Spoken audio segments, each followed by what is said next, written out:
Different personalities, heated arguments, and a wife's lingering resentment. Michelle and Barack Obama may seem like the perfect couple, but there's a lot about their marriage that's pretty troubling. Michelle and Barack Obama's relationship hasn't always been what it seems. In fact, Michelle once admitted in an interview that there was a time she couldn't stand Barack. She told Revolt, "People think I'm being catty by saying this. It's like there were 10 years when I couldn't stand my husband." She explained that very few people actually talk about how hard marriage really is, adding that young people often give up real quick because they're under the impression that it's supposed to be easy. She emphasized that being madly in love with your partner doesn't mean rough days won't come, and when they do, you need to work through it and not give up. Michelle said, "Bringing two lives together, hard. It is one of the hardest things to do." Michelle doesn't want people idolizing her relationship with Barack because it's nowhere near as perfect as the pictures on the internet would have you believe. They have arguments just like any other couple. The only difference is that they're both lawyers, which means they can each argue their point like they're in court. So sometimes they both get a little carried away. Michelle said on an episode of Michelle Obama, The Light podcast, "Sometimes we can feel ourselves just lawyering ourselves to death. We both like to win. I know that we've had to learn how to argue differently because I hit fast and hard, and then I forget it's like, oh, did that cut you deeply?" She explained that when it comes to arguments, Barack is much more sensitive to what's being said than she is, and her hurtful words would often stay with him. This has made the couple rethink how they approach disagreements, and for Michelle, it meant thinking before she speaks. On her podcast, the former First Lady admitted that her and Barack's argumentative styles differ vastly when they get into a fight. She said, "Barack wants to talk rationally, and I'm like, rational? Don't come to me with sense. I'm angry. Don't come to me with your 3 bullet points. You better get out of here and let me cool down."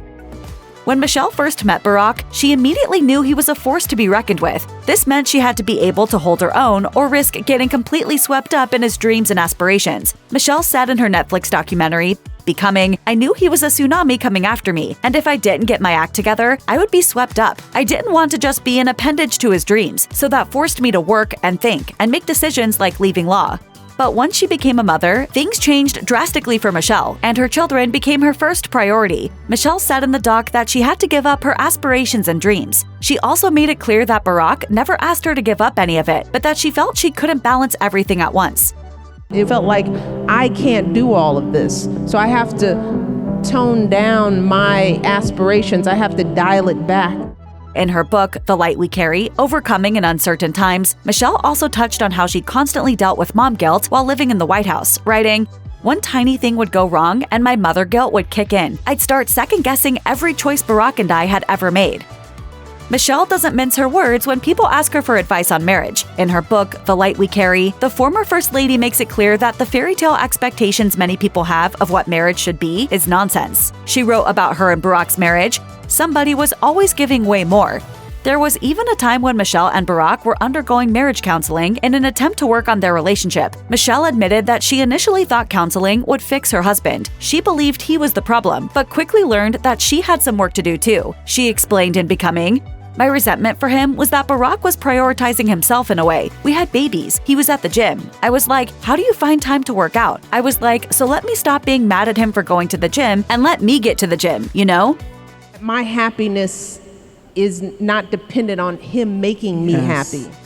Barack and Michelle might have plenty in common, but they're also vastly different people. Michelle has even admitted in her book, The Light We Carry, that the two of them aren't always as compatible as they look. She wrote, "They ask how we have managed to stay both married and unmiserable for 30 years now. I want to say, yes, truly, it's a surprise to us too sometimes. And really, I'm not joking. We have our issues, of course, but I love the man, and he loves me, now, still, and seemingly forever." It appears that Michelle and Barack are the very definition of opposites attract. In her book, Michelle details how she's very much an extrovert who loves getting up early and mingling with people. Barack, on the other hand, is the exact opposite, a night owl who prefers his own company over spending time with a big group of people. They also have different ways of expressing their love. In her podcast, Michelle said that she grew up in a family where everyone lived close to each other, while Barack had to learn how to navigate long-distance family relationships from a young age. This means that he values telling someone he loves them, whereas for Michelle, love is all about your actions, not just your words.